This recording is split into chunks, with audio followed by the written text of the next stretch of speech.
Entrepreneurship is the ultimate transformation, transforming nothing to something and something to everything. That small idea, a 2-minute conversation, that passerby moment, all have one thing in common. They're all simple starts to something much bigger. A Big Bang Theory of innovation. Listen to the stories of innovators, dream chasers, and playmakers, and how they took their nothings and transformed them into unimaginable and limitless somethings.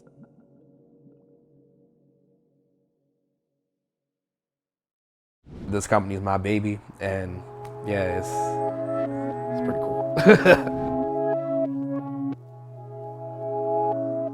My name's Trey Huff from Baltimore. It's a very industrial city, so I feel like being someone from Baltimore, it gave me that opportunity to actually learn concrete.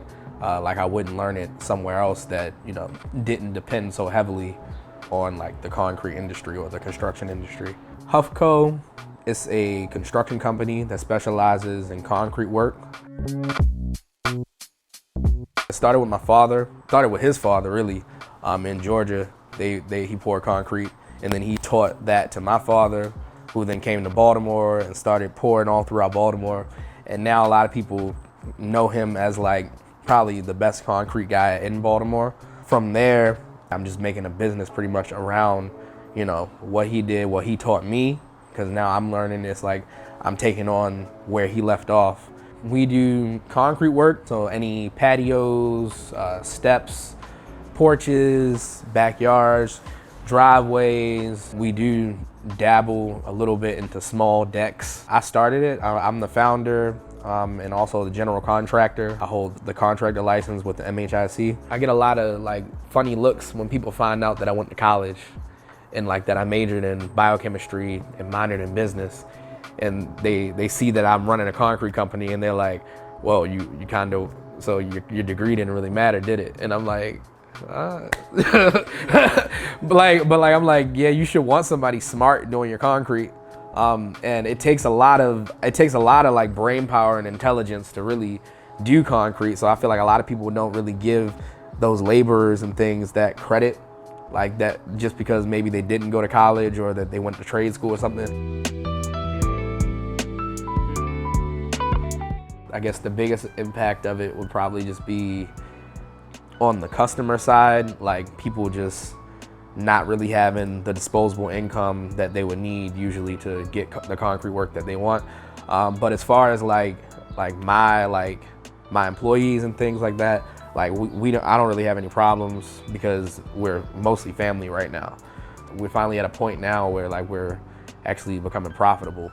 It usually takes 3 days to finish a job, for a normal size job.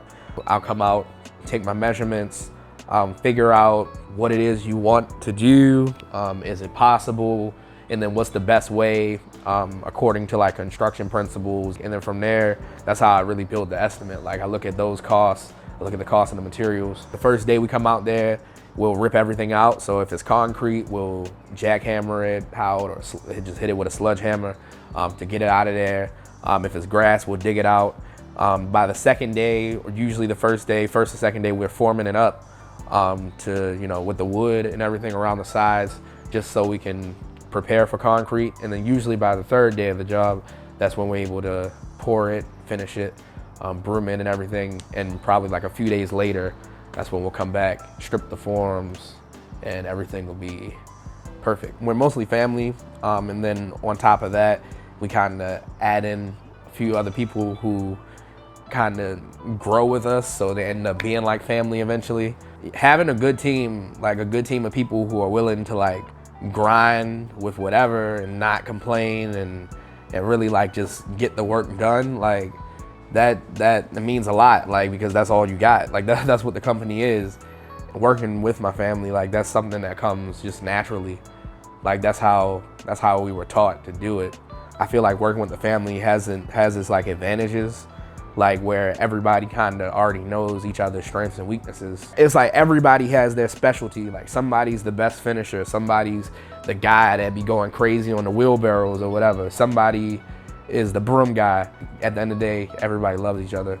And it's even the same for people who work with us who aren't family too.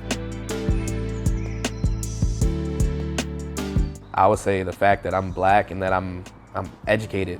Looking into the field, I can see it's a very white, male, conservative, like dominated. The fact that I've became a legitimate company. Like you see a lot of black people kind of doing it as a side hustle, stuff like that, but it's not that many who are like legitimately getting licensed and like really like building something. If you don't invest in your business, you're not gonna have a business for long. As an entrepreneur, you're never satisfied with what you got. Like we just did a $30,000 job at King Memorial Park in the graveyard, and I'm already thinking about like the next joint, like how I'm about to take the profit off of that job and reinvest it into the company. I've been looking at trucks and stuff for like the last couple months, trying to figure out like how I can get my fleet of trucks going. Like eventually you're gonna see a fleet of yellow trucks going out around, like doing concrete around Maryland. But like I wanna eventually get to the point where like I have multiple crews of people. I wanna be able to open up like internships and stuff to like, especially like UMD students and things like that, like to get more people, you know, involved in the trade.